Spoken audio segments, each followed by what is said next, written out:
Bonjour à tous, dans ce troisième podcast, en lien un petit peu avec hier, on va parler de pourquoi le moyen le plus simple est souvent le moyen le plus efficace, le plus productif. Et on va voir justement 5 points clés en faveur de cet argument. Donc le premier déjà forcément, par rapport à ce qu'on a dit hier, c'est que ça permet de plus passer à l'action. Forcément, plus vous laissez les choses simples, moins vous cherchez à être perfectionniste, à être entre guillemets sophistiqué dans ce que vous faites, plus il est simple de passer à l'action. Et vous avez bien compris hier que c'est très important de passer à l'action. Le deuxième, c'est, je vais utiliser cet exemple de SpaceX, qui est une de mes sociétés favorites. De toute façon, tout ce que fait Elon Musk, je suis juste un grand fan. Je suis pas du genre à idolâtrer les gens, mais Elon Musk, ça reste hors catégorie. Et vraiment, SpaceX, en fait, quand ils ont démarré dans le spatial, justement, ils n'avaient pas du tout le budget de la NASA, ils n'avaient pas du tout le même argent. Et ils ont dû vraiment tout le temps reconsidérer la façon de faire des fusées, de faire du spatial. À savoir, il y a deux exemples. Il y a une fois, ils avaient besoin de chambres froides pour expérimenter quelque chose. Il y avait les chambres froides exprès dans le spatial, qui étaient hors de prix justement, qui étaient faites pour le spatial. Et lui, il a demandé justement à ses ingénieurs d'aller juste se renseigner sur ceux qui faisaient des chambres froides, tout simplement pour l'alimentaire.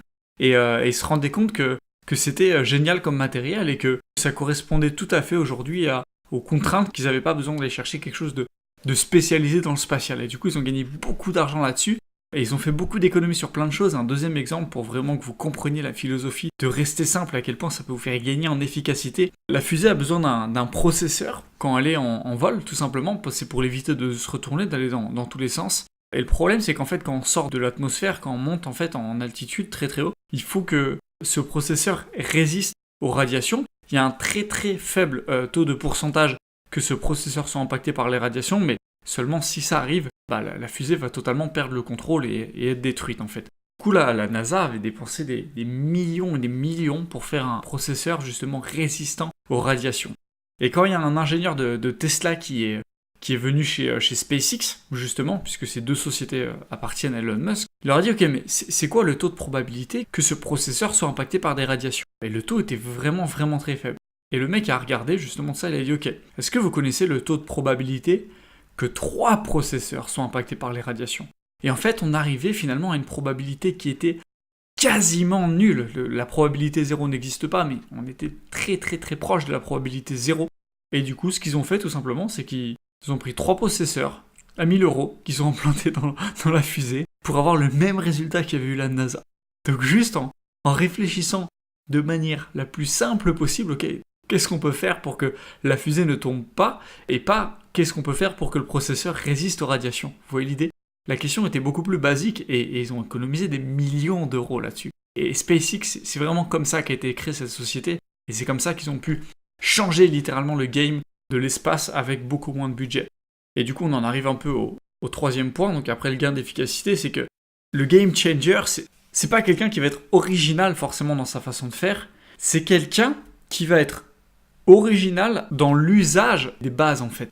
Un game changer, quelqu'un qui va être hors catégorie, c'est quelqu'un qui va utiliser les bases de façon différente. Et pour exemple, quand les casques en réalité virtuelle sont sortis, c'était les casques Oculus qui coûtaient tous 1000 €. Et c'était vraiment, vraiment très peu accessible.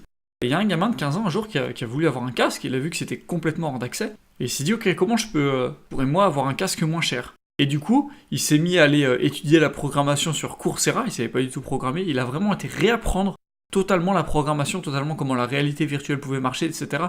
Et en utilisant des bases, en utilisant des cours très simples, libres d'accès à tout le monde, il a réussi à reconstituer un casque de réalité virtuelle de quasiment qualité équivalente pour seulement 100 €, voire moins de 100 € même aujourd'hui. Et du coup, c'est phénoménal, il a juste été regarder les bases et il a reconstruit, parce que les personnes qui ont construit depuis Oculus avaient déjà plein de prérequis, avaient déjà plein de préjugés, de connaissances sur la réalité virtuelle, et du coup, ils étaient déjà, entre guillemets, bridés sur leur façon de faire, qui était déjà, entre guillemets, très développée, très sophistiquée. Et ce gamin, donc tout simplement, il a pris les bases et il les a rassemblées ensemble pour faire un casque de réalité virtuelle. Donc vraiment, les game changers, c'est des gens qui utilisent les bases, mais de façon originale. La troisième raison, c'est que forcément, plus vous laissez les choses simples, plus il est simple d'être dans la constance. Encore une fois, c'est lié à l'action. et je pense que vous ne le savez que trop, la constance est un élément indispensable de la réussite, et d'ailleurs, c'est très probablement le sujet qu'on va traiter demain avec une anecdote vraiment incroyable. Et le cinquième et dernier point, justement, c'est par rapport au principe de parcimonie. Donc le principe de parcimonie, c'est vraiment quelque chose d'essentiel à comprendre quand on veut développer, quand on veut comprendre quelque chose. En fait, ça veut tout simplement dire, il faut toujours privilégier l'hypothèse la plus simple. Il faut toujours privilégier la façon d'agir la plus simple. Parce que la façon d'agir la plus simple est très souvent la façon d'agir la plus efficace. L'hypothèse la plus simple pour comprendre un phénomène est très souvent l'hypothèse la meilleure. Ce qu'il faut comprendre, c'est que si vous voulez gagner du temps, et c'est ça, ce cinquième point, il parle vraiment de gain de temps, étant donné qu'on sait que la solution la plus simple, l'action la plus simple, sera avec un taux de probabilité très haut la meilleure façon de faire, vous allez forcément gagner beaucoup de temps à constamment privilégier la façon de faire et l'hypothèse la plus simple. Et du coup, vraiment en respectant ce principe de parcimonie, la majeure partie du temps, bien évidemment, parfois il faut savoir faire exception, mais on n'est pas là pour parler d'exception, sinon on s'en sortirait jamais. Privilégier l'hypothèse et l'action la plus simple vous fera gagner un temps phénoménal dans la réalisation de vos projets justement.